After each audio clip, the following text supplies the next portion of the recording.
Savings. What are savings? Saving is the income which is not spent, or consumption of the income which is delayed is called saving. Saving and consumption are mutually exclusive, means they cannot exist together or simultaneously. If the income is spent, it is not saved. If the income is saved, it is not spent. People can save money either by depositing. People can save money not either. They normally save money by depositing them in bank accounts and withdrawing them later with interest. Factors that affect saving. Saving for consumption, which means that people basically save money for delayed consumption so that they can consume that money later. They save so that they can make bigger purchases in the future, such as a house and a car. Therefore, savings depend upon the consumer's future plans. A lot of parents, they start saving as soon as they get a girl child is born in the household. In older times, Desi parents, they used to spend a lot of money on marriages of daughters. Therefore, they had to save throughout their life to give her a good wedding, basically. Also, people save money so that their children could get good education. They save money so that they can get assets such as house, car, land, etc. Second factor that impacts saving is disposable income. If disposable income is low, there is high chance that people will not be able to save. The only people who are able to save have higher disposable incomes, because they spend lower proportion of their income, whereas they save higher proportion of their income. The propensity to consume for people with high disposable income is low. That is why these people save the remaining income from what they have not spent. Interest rates. If interest rates are high, savings are also high, because people stop consuming and they start putting their money in the bank so that they can earn interest on that amount. If interest rate is low, people prefer consuming rather than saving. Consumer confidence in the economy. These are the same factors, but their evaluation and their link with saving is slightly different. Consumer confidence in the economy. If consumer confidence in the economy is high, then they are not likely to save a lot. Whereas if consumer confidence in the economy is low, it's highly likely that they will save. When we were talking about consumption, if consumer confidence in the economy is high, they will keep spending, right? But here, if consumer confidence in economy is high, they will not save. If it's not high, then it's highly likely that they will save so that they don't encounter problems when there are harsh economic times going on, which they may be anticipating as well. If they don't have confidence in the economic conditions, then obviously they are anticipating harsh and bad economic times. Availability of saving schemes. Most people just can't save money, means they say until and unless we get a very good return on our money, we are not going to save. They don't get motivated to save. So if a lot of saving schemes are available, such as banks now offer a variety of saving schemes where there are more attractive schemes that can benefit consumers, then consumers might resort to saving rather than spending. income and saving. We will talk about average propensity to save. The way we talked about average propensity to consume. Propensity to save is equals to saving upon income. This is average propensity to save. Okay, so income is either saved or it is consumed. So total income is equals to propensity to save plus propensity to consume, both of which is equals to 1, because propensity to consume and save are both proportions of the income. When both of them are added, they become 100%, or in without the percent sign, they will become 1. Let's have a look at this chart. Disposable income, consumption and saving. We have average propensity to consume and we have average propensity to save. The disposable income is increasing, consumption is also increasing. Let's look at savings.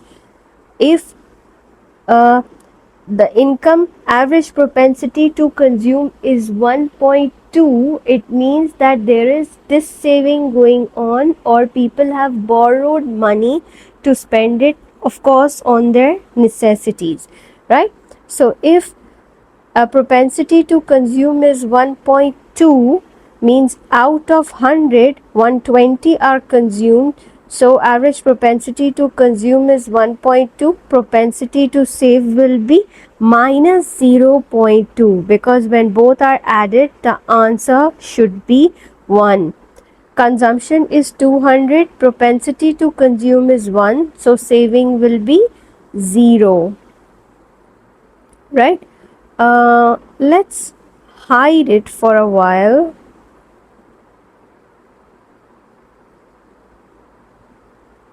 Okay, all right. Now let's have a look. 300, consumption is 270, right? So saving is going to be 30. If average propensity to consume is 0.9, saving is going to be 0.1, and this will be 30. This is 30. 400 consumption, 320, saving will be 8.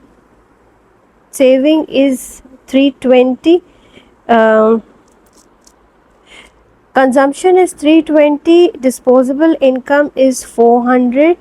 This is going to be average propensity to save. Okay, this is going to be 60.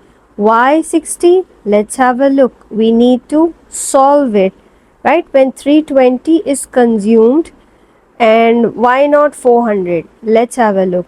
It's 0.8. Average propensity to consume is 0.8. How? 320 upon 400, right?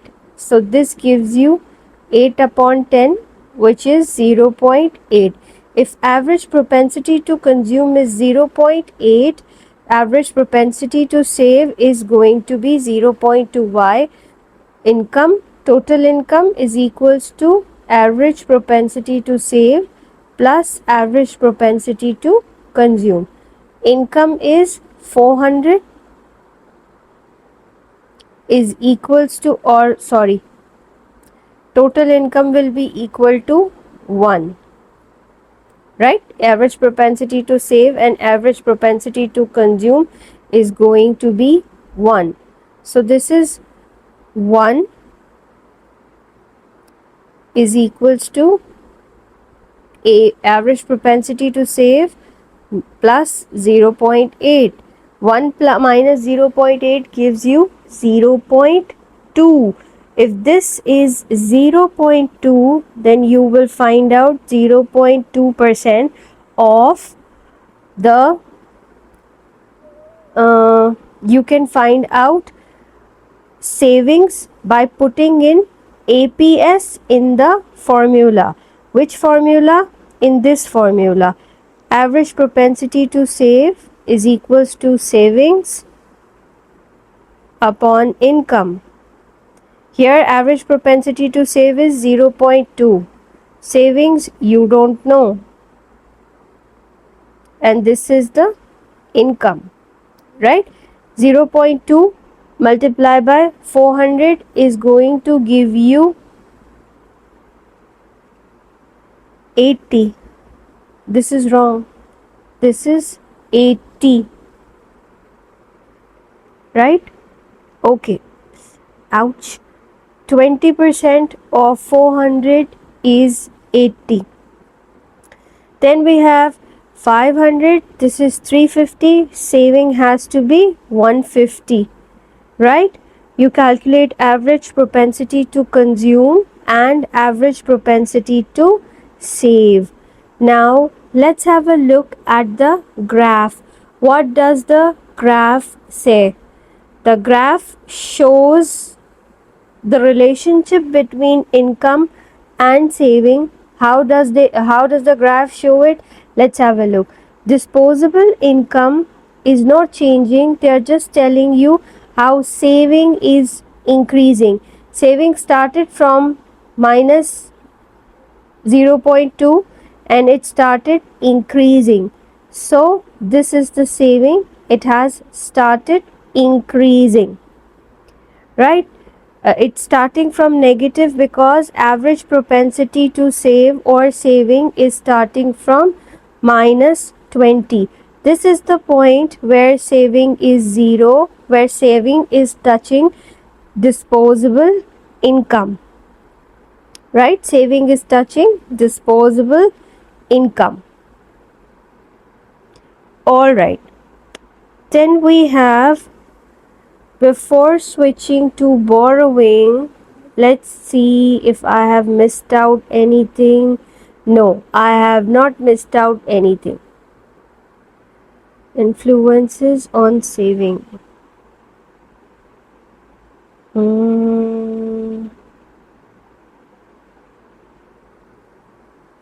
Okay. Now,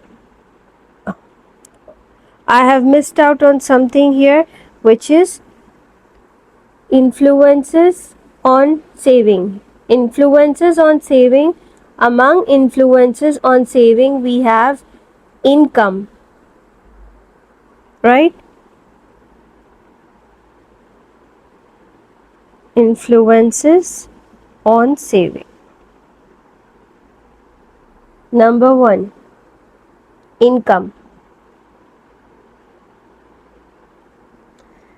As with consumption, the main influence on saving is the disposable income. If income goes up, the saving also goes up.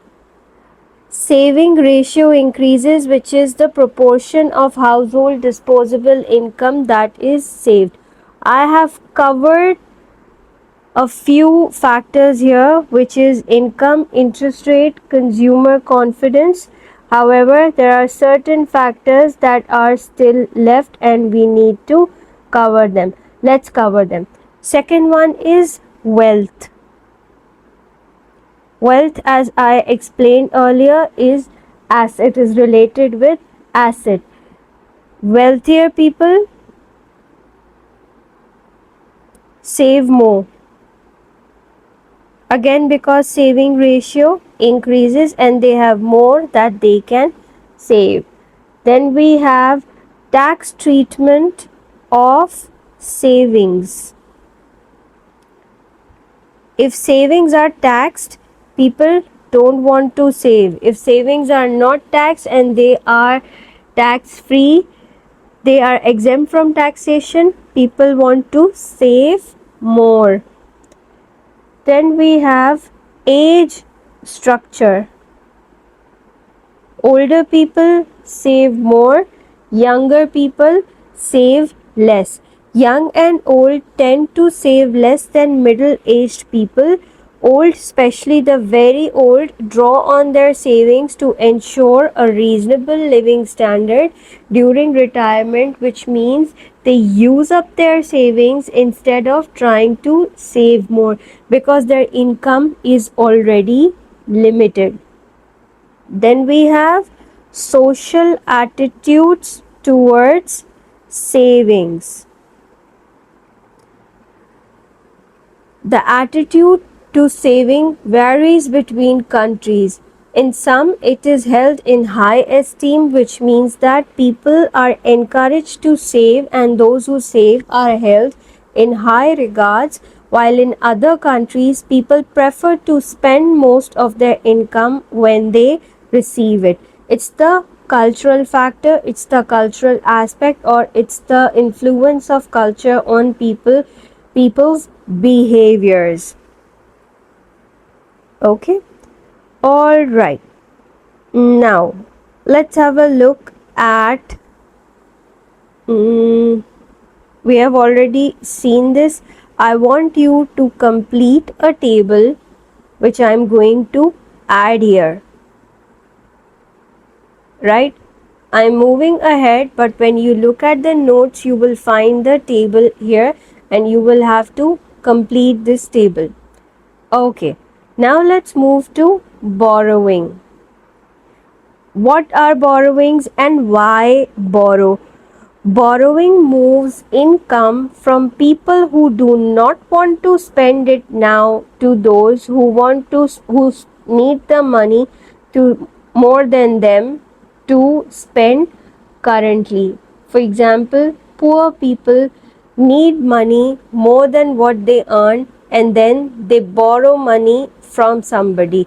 When they are borrowing money from somebody, if even my maid or my house help borrows money from me, it means that my money which I have saved or I have not spent or I have delayed its consumption is transferred from me to them and they need to use it in the present time. Why people borrow? Sometimes people are facing financial challenges and they are unable to keep up with even necessities of life. This is one thing. Second thing is that people want to be very wannabe and they want to maintain their standards of living. For example, I have seen people taking loans to buy iPhones or a new phone just to show off among their social circle that yes, they can afford expensive phones and they can buy a new phone. That all goes in a vain because borrowing puts unnecessary strain on the borrower. These people in these people have a perspective or they have a hope that their incomes will rise soon so that they can repay the loans and overdrafts. Overdrafts are taken from the bank. Overdraft facility is given only to the trusted customer, and how overdraft works is that, for example, the credit balance of my account is suppose $1,000 and I may need to make a payment of $1,200. So I ask the bank to give me an overdraft of $200 and I will repay this $200 in a period of say 15 days or maybe 1 month or 45 days. The interest charged on this overdraft will be higher than what the bank normally charges. This is one way for the bank to earn money in the short term because I'll be paying higher interest charges. Why did the bank give me this overdraft facility? Number one, I'm either a very big customer who has a very big account or I'm an extremely trustworthy customer. This facility is given only to trustworthy customers. Other people borrow in order to, for example, buy a car or go on a foreign holiday. I normally don't borrow money from anybody, alhamdulillah, but once I did, I borrowed money from my brother to purchase my gym setup because I have a gym setup of my own at home. I purchased that setup when I was very short of time. I was working 10 to 11 hours a day and I had no time to go to the gym. I'm a certified personal trainer as well and I am a fitness freak. I used to go to the gym every day, like 6 days a week, but I was short of time, so I brought the gym home. I purchased the entire setup, but ever since I have not been able to work out properly. Just telling you that everybody has different motive of borrowing money. And I had to borrow because I had recently closed down my business and I had no other choice but to borrow money from my brother. Sometimes people take out loan called a mortgage, and that's a loan specifically to purchase a house. This is called a house loan, and this loan is provided by the bank under the name of mortgage. There's a specific special name of this loan. This is called mortgage, and that mortgage helps people buy a house. Some people may also borrow to finance their own education or to cover healthcare costs of elderly parents. This is normally not necessary because in countries such as USA, the government takes care of healthcare services, especially of people above 65 years of age. Borrowing basically enables people to spend more than their current disposable income. However, it does have a cost if you have taken a loan from somebody, especially the bank. Uh, Even if it's for a short time, you have to pay the interest cost. It's also a temporary fix to a situation, and interest amount has to be paid on loans and overdraft also. The poor, while sometimes having a greater need to borrow, are likely to experience greater difficulty in borrowing because people do not trust them and nobody is easily willing to lend them money. This is because they will have less security to offer. If a poor man comes to you or anybody and asks you for a loan of even 100K, which is not a very big amount, we, anybody including myself, we will ask questions about why they need such a huge amount. Why do they need 100K all of a sudden and all together? Why do they need it? And until and unless we develop a trust, we are able to, we are convinced that whatever reason this person is giving is legit, we will not lend them money. So borrowing or obtaining any amount as loan is very difficult for poor people and for people of lower socioeconomic background. People will be more worried about their ability to repay the loan and to keep up with the interest payments. The factors affecting amount of money people borrow include changes to income. When disposable income increases, households can borrow money because they know that they will be able to repay installments monthly. Low income households find it difficult to access commercial bank loans even if they need to borrow money, and they face higher interest rates because banks think that these people are not reliable.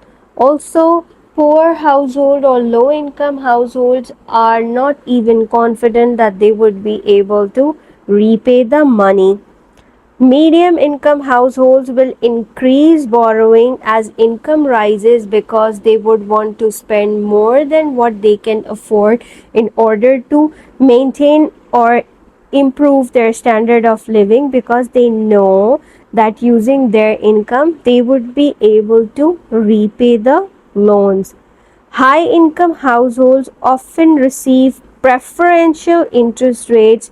These are special interest rates that the bank offers to the wealthy, because they know that the wealthy will have no issue in repaying the loan. Number one, if preferential interest rates are offered to them, they will become their loyal customers. But the question here is, why would wealthy need loans? Wealthy people are very smart. What they do is that they don't stick their money, they don't put all their eggs in one basket, and they don't try to invest a lot of money in one project on their own. They keep their money loosened up and tie the money of bank into any project or anything they want to purchase. For example, my brother purchased a heavy bike 2 or 3 years ago, and he paid 60% of the cost himself and borrowed 40% from my chachu, and repaid that 40% to him in like a few months. I asked him, why did you do it? He said, because I didn't want to tie up a lot of money in one thing. Eventually I had to repay him, but if I got an opportunity in between, I could use that amount that I did not invest directly into the bike. I could use that amount to encash that opportunity, which is a very good option. And he could avail that option because he had a source of borrowing available readily. Changes in interest rates. If interest rates decrease, all kinds of households decide to borrow more money because they will have to bear less cost of interest.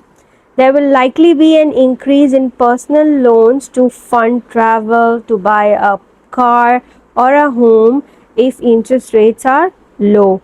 Low income households are usually unable to access borrowing from commercial banks even when interest rates fall, and continue to borrow from sources that do not actually trust them. Right? Okay. Next is they continue to borrow from sources that do provide them loans, maybe on harsh terms, because they don't trust them. Next is changes to confidence level. Yeah, another question here is why they don't borrow from any trusted sources. There are no trusted sources for poor people. Changes to confidence level. When people think that economy is booming, they are okay borrowing because they know that they will be able to repay. But if they think that the economy is slowing down and then they lose their confidence in the economy, they stop borrowing. So this is all about savings and borrowings as well as consumption. So if you have any questions about it, you can ask me.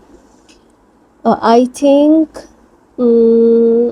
social attitudes is also one of the factors that influences borrowing. How does social attitude towards borrowing influences borrowing? Let's have a look.